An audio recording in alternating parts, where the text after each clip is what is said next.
잘 오셨습니다. 주의로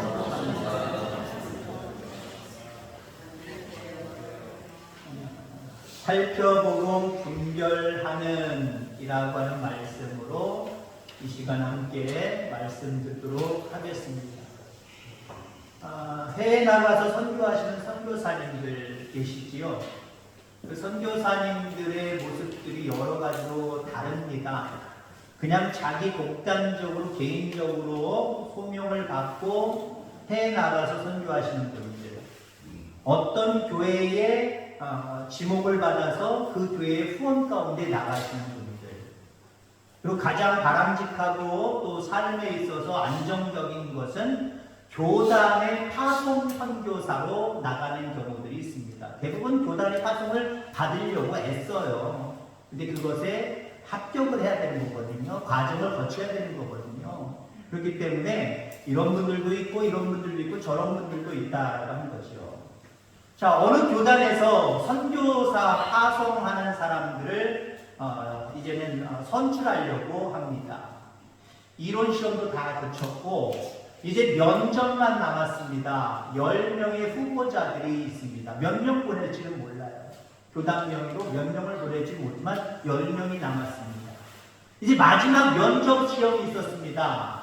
근데 그 면접 시험이요, 추운 겨울날 새벽 3시였습니다. 여러분들 가실래요? 안 가실래요? 만약 여러분들이 지원자라면. 이미 이만큼 나와서 누가 이 추운 겨울날 새벽 3시에 무슨 면접을 보나 모든 지원자들이 불평불만이 많았습니다. 그런 가운데 그 날짜가 된 거예요. 그 시간이 된 겁니다. 한 사람이 나와서 기다리고 있습니다. 4시가 됐습니다. 면접관이 오지를 않아요. 8시가 다 되어서 면접관이 옵니다.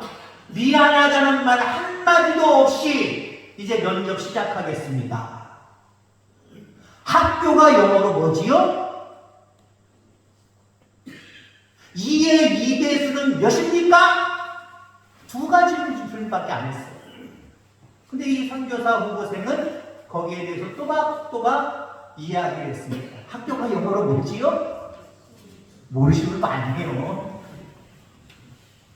2의 2배수는 뭐지요? 한참 생각, 계산이 갖다 드릴까요? 똑똑하게 이야기를 했습니다. 또박또박 얘기를 했습니다. 그 다음 날이 되었습니다. 그 다음 날 이제 선교국의 그 면접 결과, 모든 결과를 통보하는 날입니다.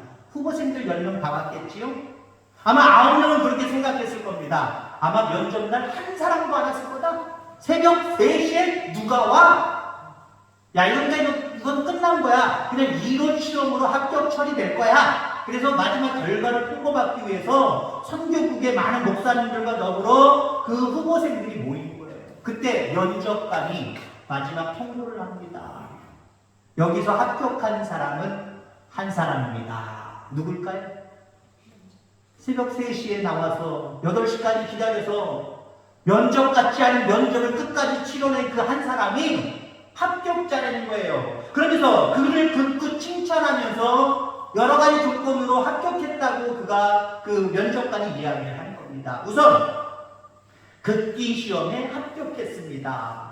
새벽 3시에 추운 날 잠자다가 일어나서 와야 되는데 다 오지 않았는데 이 한 사람은 왔기 때문에 극기 시험에 합격했다는 거예요. 신뢰와 약속의 시험에 합격했습니다. 늦지 않고 왔고 면접관이 올 때까지 끝까지 기다렸다는 거예요. 인재 시험에 합격을 했습니다. 이 사람은. 그다음에 마지막으로는 겸손의 시험에 합격했습니다. 말 그대로 초등학생에게 물어볼 만한 질문을 했잖아요. 학교를 영어로 보는 사람이 어디 있어요? 더군다나 선교사로 파송받기 위해서 하는 사람이 다른 언어, 특히 영어에 어느 정도 능통하지 않았을까요? 이게 2배수를 모르는 사람이 어디 있습니까? 우리 주일학교 어린이들한테 물어봐도 다 할 겁니다. 그런데 이 사람은 짜증 한 번 내지 않냐고 인자한 모습으로 또박또박 겸손하게 이야기했습니다. 그렇기 때문에 이 사람이야말로 우리 교단에서 파송할 수 있는 유일한 합격자다라고 이야기했다라고 합니다. 여러분들, 하나님의 일을 감당할 때 기술 필요하지요. 능력 필요합니다. 뭔가 기술이 있고 능력이 있다면 얼마나 좋겠습니까? 그런데 여러분들, 그것보다 중요한 것은 기본에 충실하며 묵묵히 충성하는 것. 이게 더 귀한 줄 기억하기를 간절히 소망합니다. 능력 이전의 성실입니다. 재능 이전의 충성입니다. 물론 요즘 시대는 세상적으로 바라볼 때 능력을 알아주는 시대다라고 볼 수도 있겠지요. 자, 옛날에 여러분 초등학교, 국민학교 다닐 때 어떠셨습니까? 저도 국민학교 다닐 때 우동상은 못 받아도 개근상은 받아라 부모님들이 그렇게 말씀하셨어요. 또 선생님들도 우등상도 훌륭하지만 개근상을 훌륭한 모습으로 띄워주셨어요. 6년 두고도 개근, 3년 개근 귀한 걸로 봤단 말이에요. 요즘은 그런 거 귀한 것들로 보지 않아요. 야, 너는 현장 앞에서 안 가냐? 야, 너는 뭐 아픈 적도 없냐? 뭐도 없냐? 오히려 땀 흘리는 당해요. 한 학기에 적어도 한두 번, 두세 번, 서너 번은 그 결석 좀 해봐야 그래도 다양하게 경험하고 살아가는구나 인정하는 시대가 됐습니다. 그러면 하나님은 고전적인 방법을 늘 추구하십니다. 우리의 능력, 우리의 권능, 기술 이런 것들도 보실 수 있겠습니다만 그것 이전에 성실을 보셔야 돼요. 끝까지 충성하는 모습을 보신다라고 하는 겁니다. 예수님의 제자 중에 12명의 제자들이 있지요. 그 중에 정확하게 7명이 어부 내지는 어부로 추정됩니다. 그냥 7명이 어부다라고 생각하시면 되고요. 한 명, 마태가 세리고요. 나머지 몇 명입니까? 4명이죠? 4명은 직업이 뭔지 알 수 없음이에요. 그러니까 적어도 예수님의 제자 중에 절반 이상이 어부라는 거예요. 물론 어부 직업이 나쁘다는 의미가 아닙니다만 당시의 모습으로 바라볼 때 똑똑한 사람들 아니에요. 다양하게 많은 기술을, 능력을 가지고 있는 사람들 아니에요. 그럼에도 불구하고 예수님은 그들의 성실을 보셨고 그들의 꾸준함을 보신 거예요. 그리고 그들을 제자 삼으셨습니다. 에베소서 5장 오늘 본문이 배경이 되고 있는 모습을 보면은 예수 믿는 우리들이 이 세상에서 어떤 자세를 가지고 어떤 마음을 가지고 살아가야 하는지 우리에게 말씀해 주고 있습니다. 오늘 본문 중에 10절의 말씀을 보면 내가 주님을 기쁘시게 하는 삶을 살고 있는지 시험하여 보라 라고 말하고 있습니다. 시험하여 보라, 살피고 분별하는 거예요. 내가 하나님을 기쁘시게 하는 삶을 살아가고 있는지 우리는 날마다 살피고 분별해야 돼요. 그래서 살아가고 있구나. 그럼 그대로 살면 되는 거고요. 아이고 내가 이대로 살지 못하는구나 라고 하면 새로운 각오와 새로운 다짐과 결단을 가지고 실천할 수 있는 사람이 돼야 될 줄 분명히 믿습니다. 사실 우리 인간은요, 자기 자신을 분별할 줄 모르는 존재들입니다. 교만하고 그러다가 결국 망할 수밖에 없는, 이미 하나님을 건져주시지 않았다면 자기밖에 모르고 교만하다가 영원히 지옥 갈 존재가 우리 인간이다라고 하는 겁니다. 사람은 늘 자기중심적이어서 남의 말, 주님의 말씀, 하나님의 말씀을 잘 듣지 않으려고 합니다. 자기만 옳다고 생각을 해요. 자기의 의견이 중요하다라고 그렇게 생각을 합니다. 그런데 우리 믿는 그리스도인의 삶의 표준과 진리는 늘 하나님의 말씀이어야 됩니다. 내 생각, 내 판단이 중요한 게 아니에요.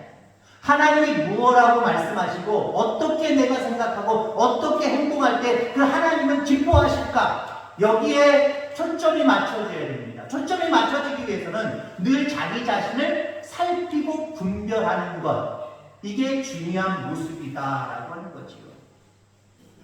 자, 우리가 주님의 은혜와 복 가운데 살기 위해서 살피고 분별해야 될 것이 무엇인가 라고 하는 부분으로 오늘 몇 말씀을 말씀드리고자 합니다.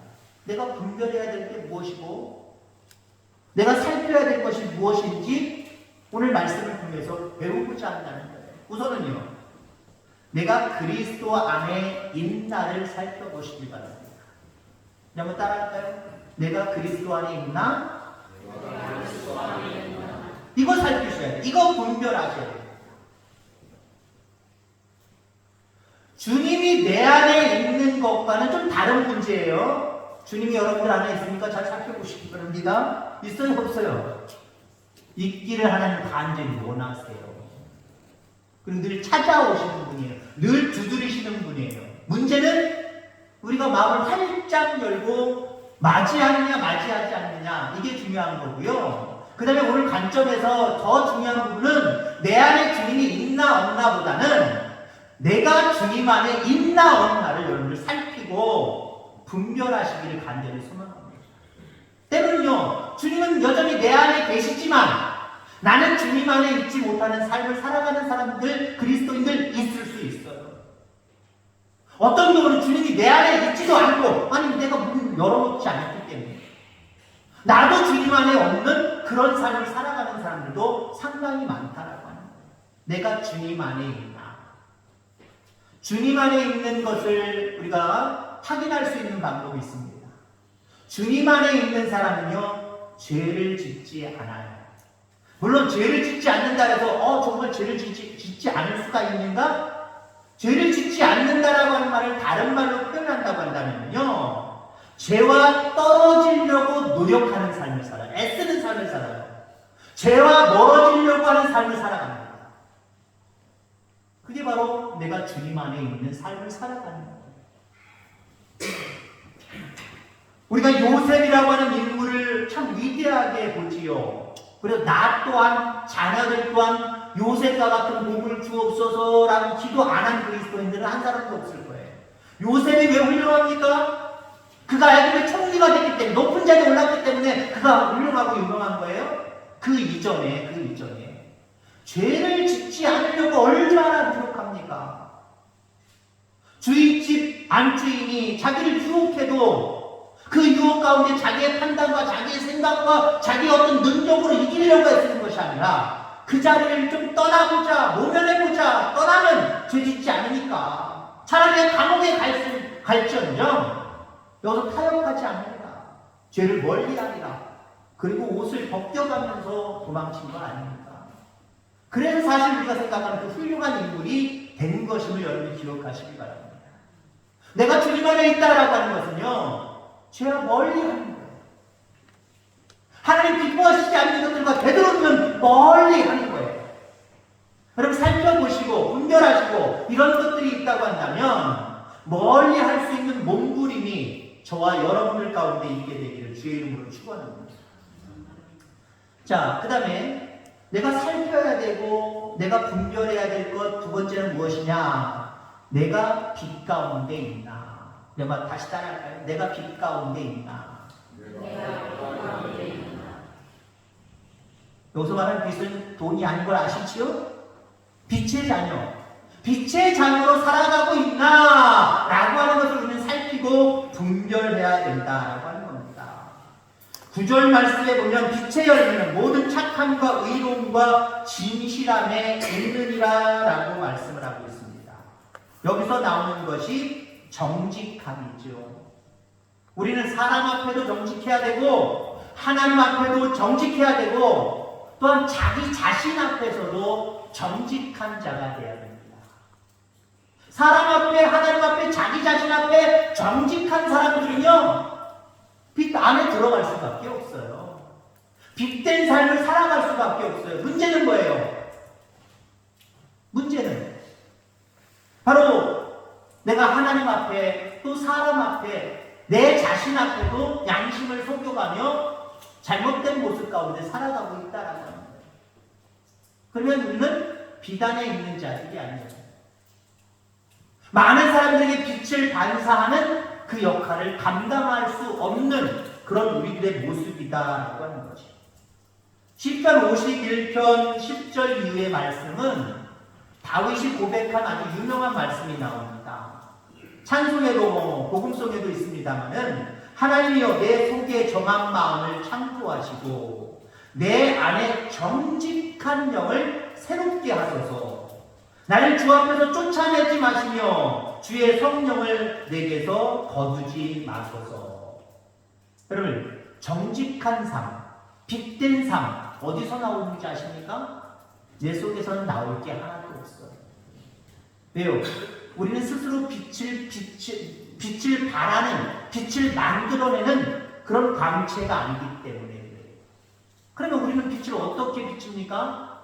내 안에 어떻게 빛을 가질 수 있습니까? 사실은 본체이신 그 주님이 내 안에 들어오도록 하면 되는 거예요.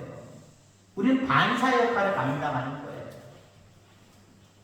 자, 그렇기 때문에 정직한 삶은 내 안에 성령이 임하실 때 그 삶을 살아갈 수 있는 겁니다. 내가 스스로 정직하게 살아야 돼. 내 스스로에게나 하나님에게나 사람에게 날 늘 정직하게 살아야 내가 빛되는 역할을 감당할 수 있겠구나. 자기 의지로, 자기의 결단으로 우리가 그렇게 정직한 삶, 빛된 삶을 살 수 있을까요? 아니요. 우리 속에 성령님이 오셔서 나를 도와주셔야 됩니다. 나를 변화시켜 주셔야 됩니다. 그래서 다윗은 이렇게 몸부림치면서 기도합니다. 주의 성령을 내게서 거두지 마옵소서. 여러분, 다윗왕 이전의 왕이 누굽니까? 사울이지. 사울왕이 어떻게 됐어요? 한마디로 하나님에 의해서 패해당한 거예요. 전쟁터에서 비참하게 죽고 그 자녀에게 넘기지 못하고, 잠시는 잠깐은 넘기지 못하고 이제 다윗 왕의 시대가 이어지잖아요. 열려버리잖아요. 사울왕이 왜 그랬습니까? 자기 마음대로, 자기 뜻대로 하나님을 속이고 자기 능력을 과시하며 살아가려고 합니다. 그때 하나님의 영이, 성령이 그 안에서 떠나갔습니다.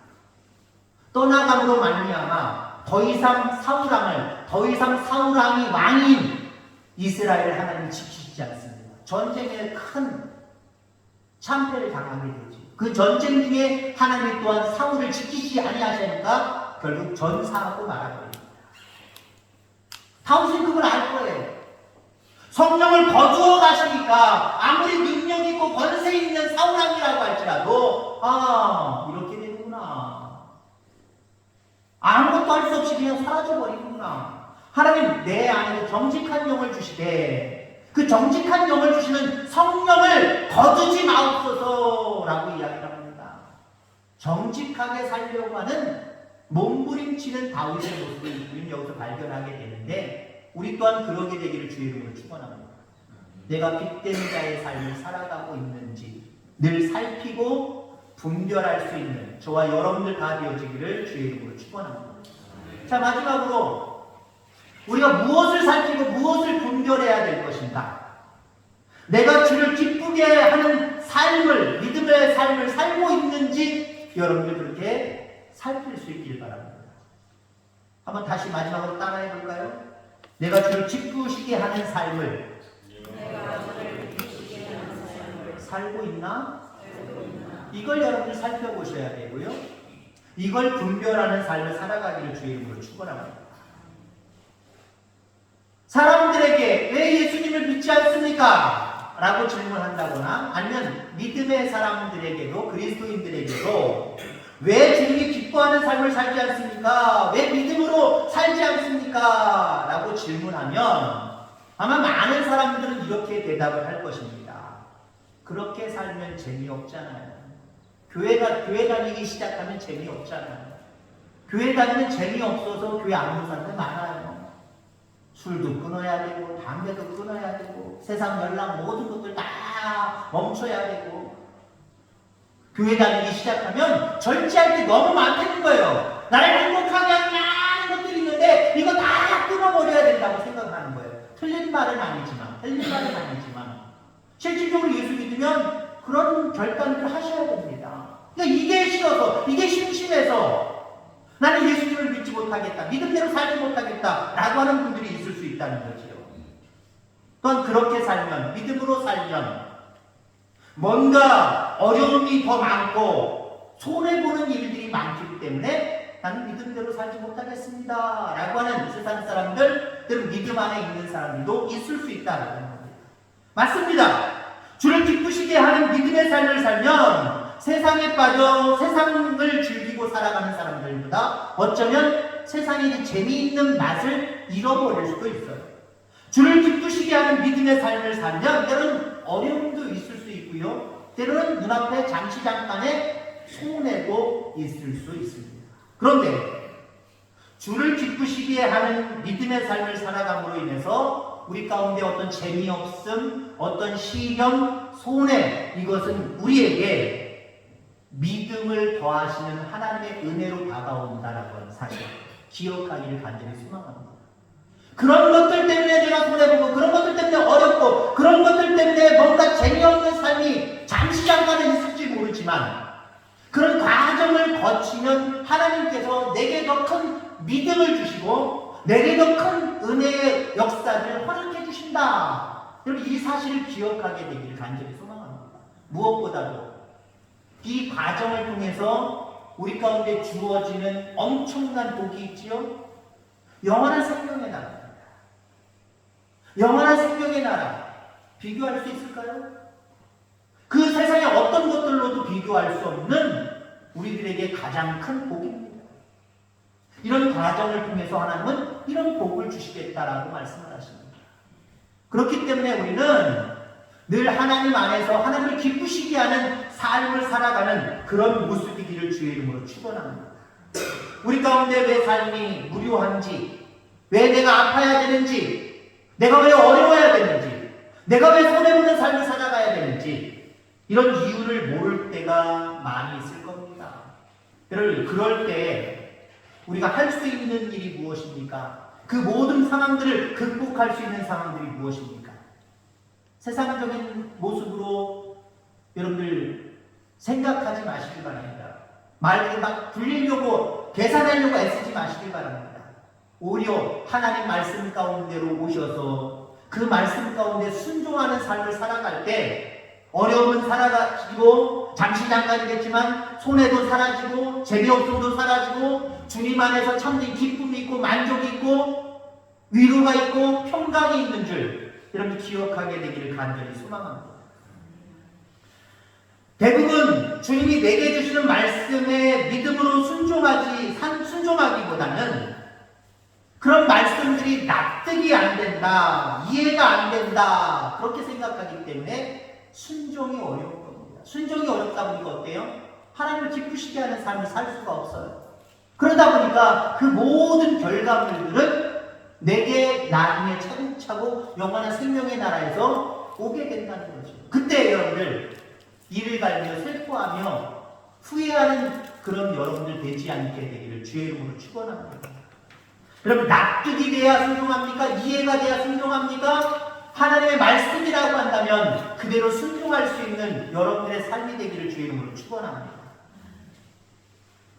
아람 나라의 나아만 장군, 남의 나라의 큰 장군입니다. 지금 작은 약소국가 이스라엘에 왔습니다. 엘리사 선지자가 만나주지도 않고 요단강물에 7번 몸을 들어갔다 나갔다 해라. 그러면 날 것이다. 한마디로 이렇게 이야기합니다. 나만의 머리는 납득이 안 됩니다. 이해가 안 됩니다. 이 약소국이 강대국인 그 나라의 1등 장군인 나를, 왕의 친서를 가지고 온 나를 만나주지도 않아? 만나주지도 않고 말로만 저 똥물 요단강물에 나를 들락날락 7번 하라는데 도저히 이해가 안 돼요. 납득이 안 돼요. 그냥 돌아가려고 했어요. 그 주변의 종들이 주변에 같이 온 사람들이 뭐라고 설득합니까? 납득이 안 되고 이해가 안 되고 순종하시지요. 한마디 이렇게 얘기해요. 여러분 그렇습니다. 납득이 안 되고 이해가 안 되고 하나님 말씀에 순종하면 여러분 믿음이 커가요. 우리에게 주시는 은혜들이 현실 앞으로 다가와요. 하나님의 말씀은 납득이 돼서 이해가 돼서 순종하는 게 아니에요. 주님 말씀하시면 순종하는 사람들, 이런 사람들을 통해서 하나님은 기뻐하시는 거예요. 영광을 받으시는 거예요. 우리 모두가 이렇게 하나님께 영광이 되는 삶을 살려고 살피고 분별하는 귀한 여러분들 다 되기를 주의 이름으로 축원합니다. 오늘 3가지를 말씀드렸습니다. 우리가 살펴야 될 것, 우리가 분별해야 될 것, 내가 주님 안에 있나, 내가 빛 가운데 믿음 안에 있나, 내가 주님을 기쁘시게 하고 있나, 이걸 살피시기를 바랍니다. 분별하시길 바랍니다. 그리고 오늘 제목의 말씀은 아니지만 결론적으로 말씀드리면 여기서 멈춰버리면 안 돼요. 내가 살피고 분별했는데 아 그랬구나. 여기서 멈춰버리면 안 돼요. 여기서 우리는 새로운 결단이 있어야 됩니다. 결단. 그리고 그 결단대로 행함이 있어야 돼요. 우리가 내가 주님 안에 있고 빛 가운데 있고 내가 주님을 기쁘시게 하고 있나 이것을 살피고 분별했다고 한다면 그 다음 과정은 내가 주님 안에서 살아야지. 내가 빛 가운데서 믿음 안에서 살아가야지. 하나님을 기쁘시게 하는 삶을 살아가야지. 라고 하는 결단이 있어야 돼요. 결단이 있고 또 마지막에는 결단대로 행함이 있어야 됩니다. 그런데 하나님께서 오늘 아까 선교국에 선교 보호를 하는 그 면접관의 말씀처럼 우리 대학교의 모든 성도들은 하나님 나라의 합당한 자로 합격입니다. 하나님 이렇게 말씀하신 거예요.